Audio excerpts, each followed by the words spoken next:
Breedlove, I would ask about my starting question would be more general. We recently talked to the head of the Ukrainian Institute for the Ukrainian Institute for the Strategic Studies, and he used to be the deputy head of the Secretary of this National Security Council. And for the answer about like when Ukraine would join NATO, what is needed, he answered that it's that when Ukraine would strengthen the security of NATO, rather than would make the security, like not strengthen, but would make it weaken, the alliance. So, do you find, what should it mean, and what would it mean that how Ukraine may strengthen the alliance? Okay, excellent. And just remember that I'm a military man, and so my questions are typically more oriented towards national security. But this question is actually bigger than just national security. So we have brought into NATO many nations that had little or small contributions in forms of actual military forces. But they were important to NATO for lots of reasons. Geopolitically sometimes, and also geostrategically other times, their location, etc. Ukraine is a large, important nation. Ukraine's military is a large and important military. And Ukraine's location in the world is incredibly important.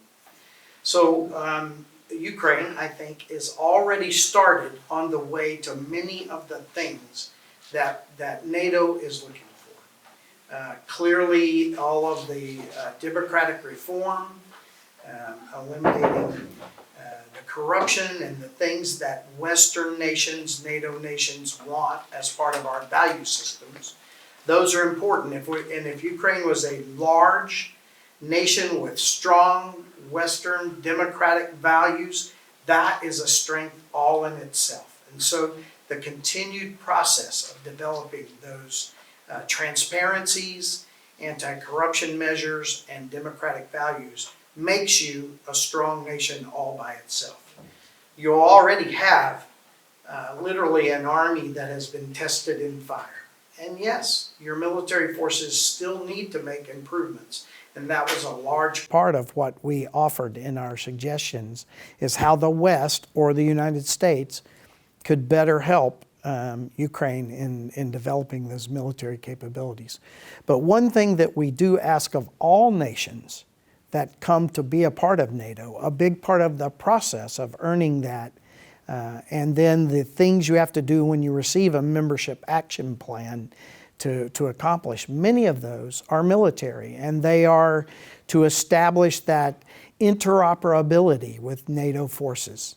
Can you speak the languages of NATO? Can you employ tactics, techniques, and procedures that NATO employs? Is your equipment compatible? Do the radios communicate with NATO radios, et cetera, et cetera, et cetera? And so a big part of that strengthening NATO is bringing a force that is either large or small, but it is compatible with NATO and it's able to fight alongside NATO. So in the report, which was provided by the Friends of Ukraine network about this is a priority recommendation for U.S. assistance to Ukraine in the next year, there are some particular recommendations on the NATO, so what NATO can do. What are your, as a former NATO insider, what are they? And to what extent NATO can really implement that? Well, to a certain degree, the NATO allies have all the same capabilities that the United States has. We've made some specific recommendations about the ability to monitor the seas, and then weapons that could be used, if needed to be, to control the seas and protect Ukraine's capabilities and people and ships. We've made some recommendations about surveillance radars for the air, and then there are missiles that were suggested that both the United States and NATO could bring. And so to the degree that our recommendations, as you read at the very top, to give Ukraine the ability to protect itself, to raise the cost on any occupying force or to raise the cost on any invading force. These defensive, very capable lethal weapons, those are available from all nations of NATO, and we actually listed some other European allies have, as well as some that the United States have. Ukraine is celebrating, of course, the fact that the Ukrainian sailors had been freed from Russia. Still, the whole issue is in Kerch Strait is a huge question for the national security. And what would you say on the on more or less similar case that we know that Azov Sea de facto is occupied by Russia? So it's quite risky for Ukraine to get there, looking to the previous example. Still, there is no way then Ukrainian ships don't go to the port of Mariupol because Ukraine can't not have the military presence or any kind of presence in the Azov Sea. So when I asked the politician, they said that the military should give an advice how to make it. So as a military, how do you think this operation could be carried out as this presence is needed? But, sending another group of the sailors to be captured after what had happened looks quite a questionable case for the society. Well, the first thing I would say is, why would we look to Ukraine to do this by themselves? There are many navies of the great nations of the world who a large part of their mission is to maintain freedom of navigation in all the international waters of the world.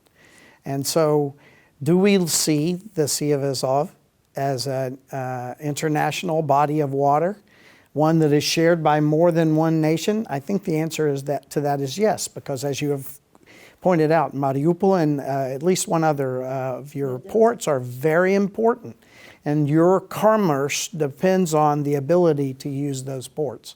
And so I think, as was suggested in our conference by one of your lawmakers from the Rada, that this is something that needs to be addressed, and the whole idea of more constant presence of more international navies in the Black Sea, around Kerch and other places is important, I think, because we all have an interest in you being able to freely navigate those waters in order to do commerce with the rest of the world. And that commerce then results in more capability for your nation to meet its own internal financial goals. So can you maybe clarify how this operation should be carried out and how feasible it is? Because with the other actions, it's quite difficult to imagine there would be other foreign ships, for instance, supporting Ukrainian Navy, as Ukraine isn't, for instance, a member of NATO. So it's hard to imagine. So let's take the example of the Somali pirates, the pirates off the coast of the Horn of Africa. Not a NATO nation, right? And much of the ships that sail around the Horn of Africa, not NATO ships, not NATO countries.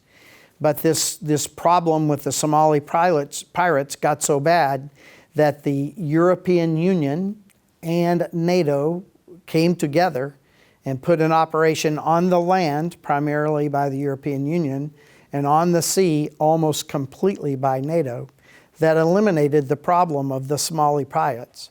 So there is precedence for NATO to help non-NATO nations. And so I think the idea, the toughest part of, and what you might really be getting at, is how does Ukraine reach out to the rest of the world, NATO or maybe EU or others, to say this freedom of navigation is important to you, just like it's important to us. And we're having an international problem with a bordering country in keeping the freedom of maneuver in the Sea of Azov and the Kerch Strait. And so if then politically the nations decide to do it, I can guarantee you that the military planners know how to plan it. But I know that you military, you're not representing currently NATO. But the previous experience of Ukraine shows that in this action it's very hard to make it, because especially you have the Russian fleet in the Black Sea and in the Azov Sea, and anytime there is any American vessel coming to the Black Sea, there are the news, either the escalation, there are concern and things like that. Yes. So I see that some reluctancy from the, like sometimes from, more getting closer to the Russian borders. I'm not speaking about, and also the borders of the occupied Crimea. Yeah, I would have to argue with you a little bit. Say now 7 or 8 years ago, I've been retired for 3 years and then I was in place for 3 years. So let's say 7 or 8 years ago, before, we had very little presence in the Black Sea. And when these problems of challenges in the Black Sea came up, not just the Black Sea, but in the Mediterranean as well, the United States Navy and the United States military made a decision to put 4 of our newest, most capable, most lethal destroyers into Rota, Spain, in order to be permanently present in the Mediterranean and present periodically in the Black Sea. And ever since those destroyers have been brought into NATO, they're U.S. contributions to NATO, these destroyers have come into the Black Sea and sailed. Yes, there's lots of controversy because the ships are sailing in waters that we recognize as international waters, but the Russians see as waters too close to Crimea. So I think we're already doing what you said, and I think that the question that we had in the meeting and the answer that I tried to give is the United States alone cannot have a permanent, everyday presence in the Black Sea. We're already doing a periodic presence, which is quite often using the 4 very capable destroyers. But what we need to do is encourage and organize NATO to consider to be there during the times when the United States is not. And what would be the role, and what can be the role, or why it's not sometimes maybe played, or it is, of Turkey as another strong power in the Black Sea and a NATO member? Turkey is incredibly important for a lot of reasons. First, the Montreux Convention, the transit of ships through, into and out of the Black Sea. Turkey has been a responsible player for many years. Sometimes we want more, and they say no because they're a responsible owner of the Montreux Convention. But Turkey's important first because it controls access to the Black Sea, and we need to have a fair, impartial arbiter of the Montreux Convention. Second, Turkey is a major sea power in the Black Sea. It has a capable navy. So it's important for Ukraine, and I would never tell a sovereign nation how to do their job, but it's important for Ukraine to sit back and look at their navy and determine, is this what we need? Do we need big capital ships, or do we need smaller, very well-equipped, firepower capable coastal defense boats? What is it we need? And I think that's something that NATO should sit down with Ukraine and talk about. We have made some points in our report. And how would you describe the, at this moment, when there is no any more political discussion, the importance of those means like javelins, for instance, at this stage? Because, like there is sometimes hype. We need to get them. We need to get that. And then you got it and nobody talks about it. Well, as you saw in the meeting, some believe that Javelin has already had an impact. Just because you have Javelin, large Soviet armored vehicles, tanks have moved back out of the area where they might be affected. So Javelin has already had an impact. What does Javelin mean? It's just like some of these other things that we have proposed. A future invader or a future occupier or a current occupier of your territory has to now face a very capable anti-armor weapon. That changes their calculus. It changes how much force they need, how they use the force, because they know that if they expose their very important armored vehicles to that capability, that they'll lose those things. General Breedlove, you know, we have now a new new Minister of Defense, a civilian, a really civilian, not the former general who had become named civilian. And at the same time, we heard a lot of encouragement from you as well about that, how improved the Ukrainian army. However, we honestly know that still a lot of things had been done, and that the issue is not about the equipment, it's about reorganization of the army. What would be your, it's up to the sovereign nation to decide, but what would be your critical advice to the new Minister of Defense, for instance, and what are also for us, as the people who are looking at what what the government is doing, and our task is to keep people accountable, to look at what could be done better. What is at this stage is most important for Ukrainian army to do? The army which of the country which definitely wants to become the NATO member. So I've said this before in Ukraine, and it sounds a little bit harsh, but I'll say it again here in Ukraine. For all armies that used to be Soviet, the most important and first task is to lose that mentality.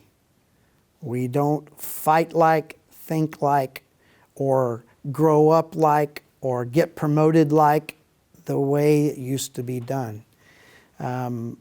The new think of how an army fights, how it supplies itself, how it provides for precision support, either by artillery or by aircraft or by sea. These are all new concepts that are very, very different. And I find that actually the hardest in former Soviet spaces.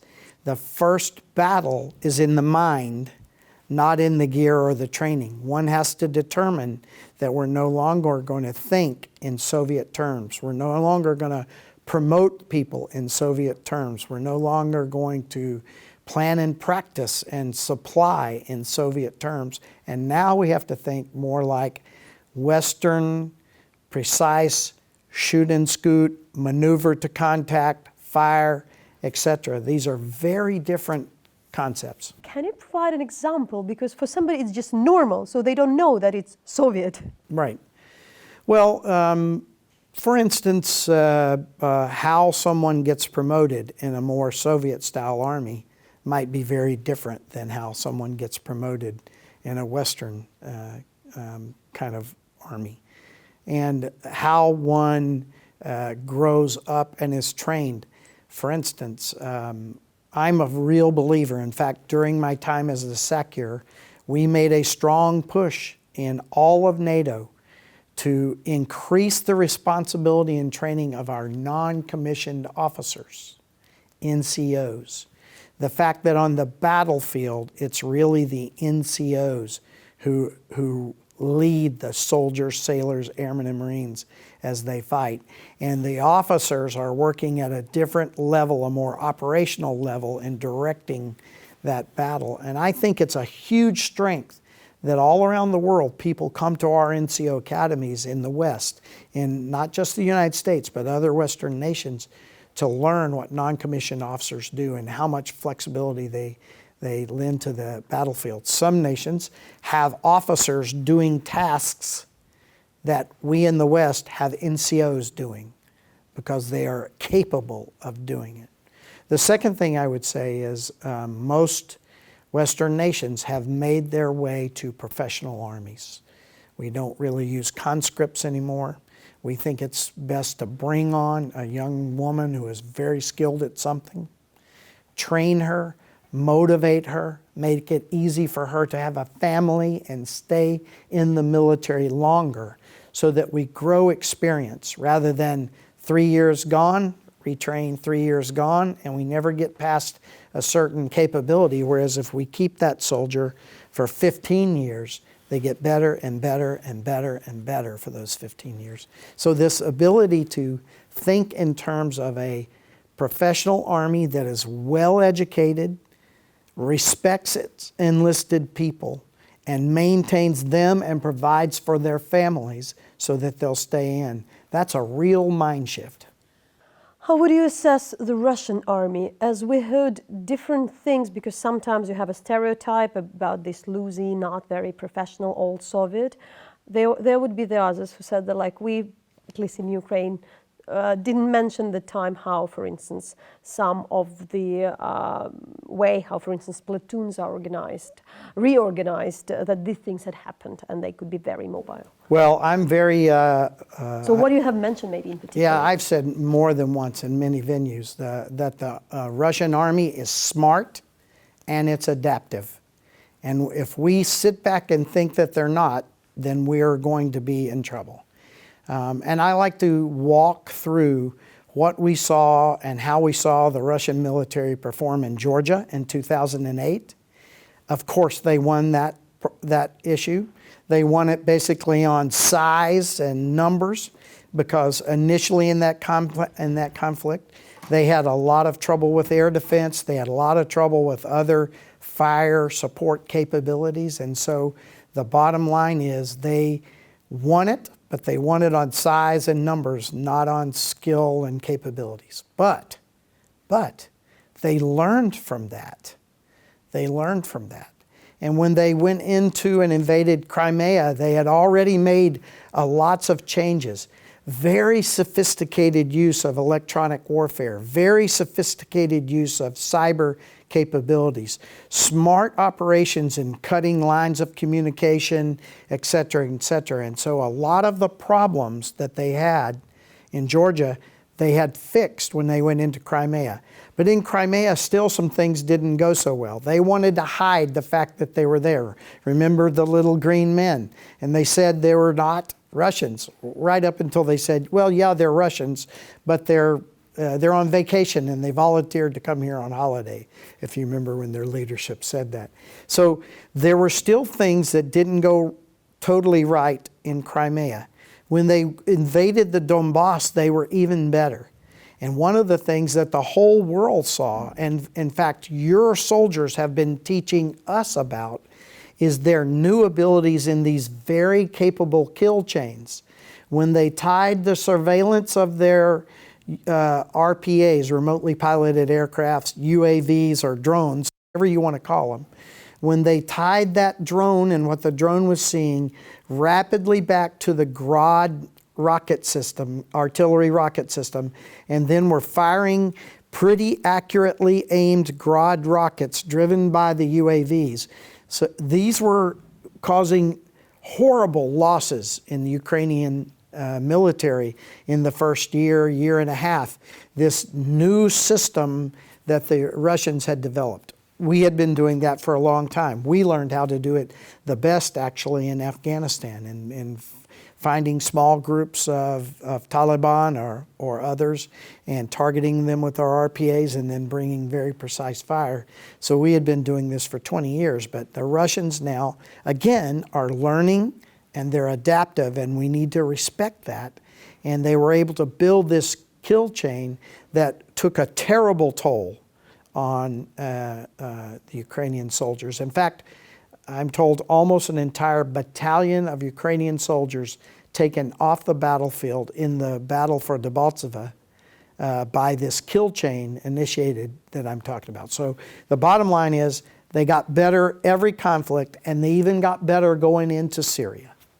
General Breedlove, do you remember the day when the Russia occupied Crimea and how you learned about that? And what did you think at your position as the Supreme Commander in Europe? So my greatest disappointment, both then and to a certain degree in the Donbass as well, is that during the Cold War, we very complete, very detailed set of intelligence capabilities and apparatus that were focused on Russia.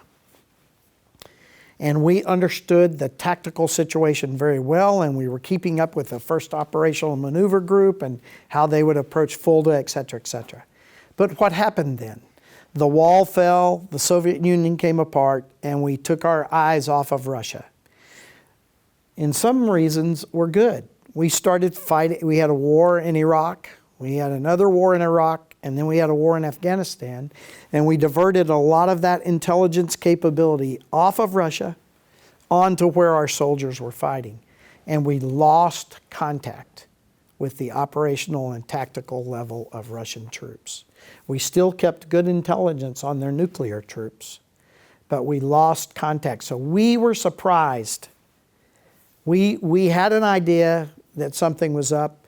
A couple of days before, we saw that they were really massing forces, but we were operationally surprised. In 20 years before, we would have known where every one of those battalions were and where they were headed. Still, what did you think then when you got to know this news? Because it's a major case where the international... We have lived in a time of relative peace. Now there's, in Europe, for 70 years, NATO had sort of kept the peace in Europe. We had a few issues, and we worked through those issues, but large World War style fighting in Europe had been over for 70 years.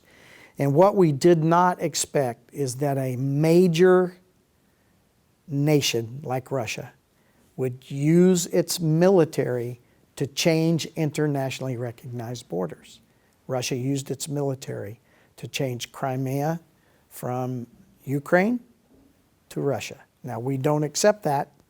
We don't acknowledge it, but Russia is occupying Crimea. And then, as you know, several months later, once again, Russia put its military forces on the border and used its military to invade Ukraine. So this is surprising. We thought that military power to change internationally recognized borders by large, responsible world powers was off the table, and we learned that for Russia, it's not off the table. And what is the, I would have this maybe question which can come up to my mind, just to say, and what would be answer?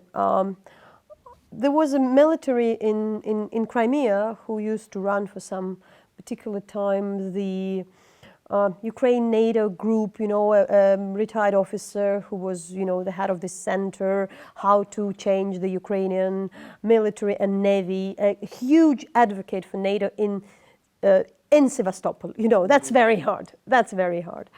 And when I talked to him the last time, he said, what your major concern, what is your major, take out of the war 5 years? And he said, I found myself that NATO is a paper tiger. What would you say to a person like that, a retired Ukrainian military who spent his decades on really explaining the NATO to the people in Ukrainian army in Crimea? So let me just make sure I understand what you're saying. This officer says that NATO is a paper tiger. After, after 5 years, he's a retired officer who spent decades in advocating NATO among the Ukrainian military in Crimea in very hostile environment, arguing with the Russian officers why NATO is good, why it's important, why Ukraine should join NATO. And then he changed his mind and said he found in quite NATO. A disappointment. So I don't know this gentleman, and thank him for his service and his military and his service on behalf of NATO. I would respectfully say I have a very different opinion.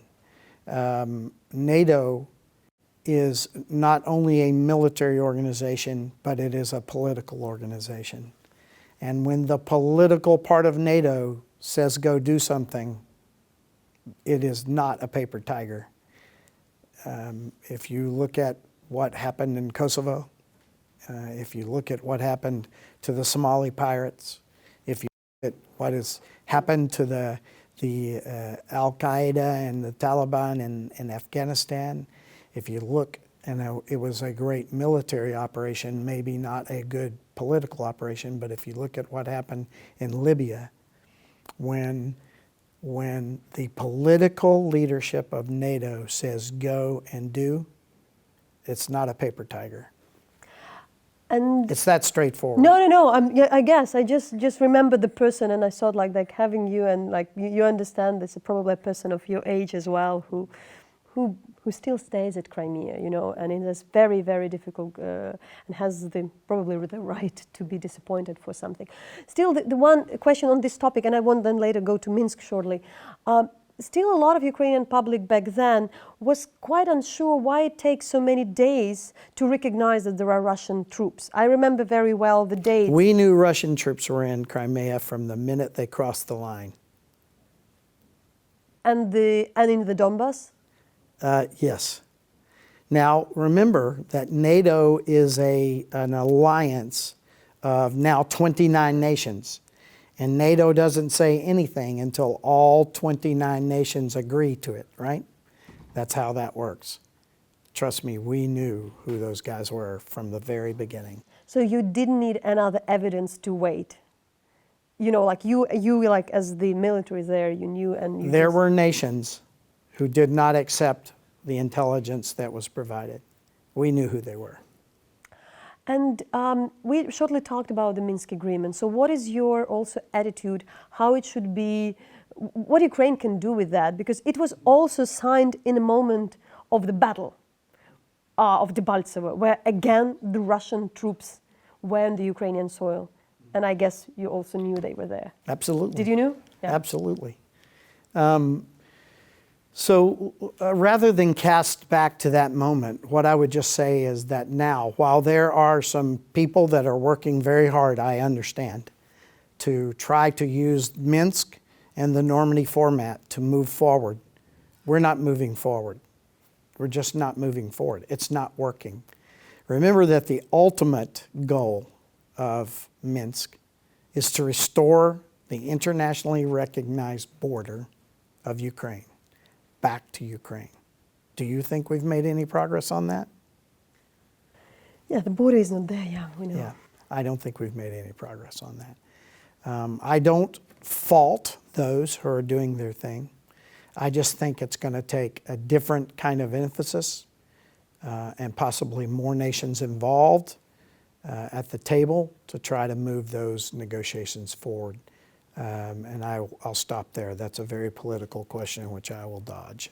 Sure, then I would ask the other things, because how would you maybe explain, and what we can speak about the military, how the withdrawal is taking place? Because now there is a military part of that. Of course, the Ukrainian troops, they are supposed to withdraw, and they withdraw.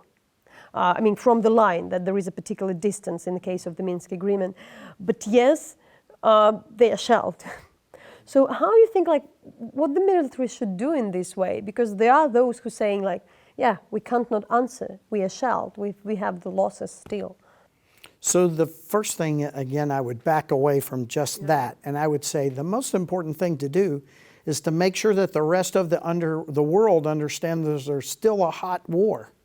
You still have a Russian-supplied organized capability that is opposing a Ukrainian capability. And the world doesn't, I think, see it that way. The world doesn't see that we still have hot conflict going on there. And so that's why I don't think the world is particularly outraged and not putting the effort that we might want to see into separating this. A huge part of this problem would go away if we restored the internationally recognized border of Ukraine to Ukraine, wouldn't it?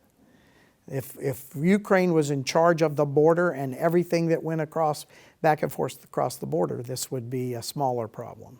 What would be also your view on any way the peacekeeping mission is set up in the Donbass? Because you're talking the OSCE, or what are you talking? The point is that at this stage there is no formula. So now, before the Ukraine was arguing and asking for the UN peacekeeping forces, then later we heard that it could be a very different format. Like there are different kind of forces which could be not directly UN, but which are backed by the UN or something like that. What do you think is important in this new type of conflict? Knowing the terrain and knowing all the tricks and traps the peacekeepers can get, as they got in the Balkans, for instance. Yeah, it would be a huge mission, an absolutely huge mission to try to go in and do peacekeeping. this is, I don't even want to go there. That's a long conversation about how that would have to look. And I have never actually been in charge of a peacekeeping mission other than what we see in Kosovo right now. I think, like I said before, goodness begins when the country of Ukraine controls the border of Ukraine. All goodness, I think, begins then.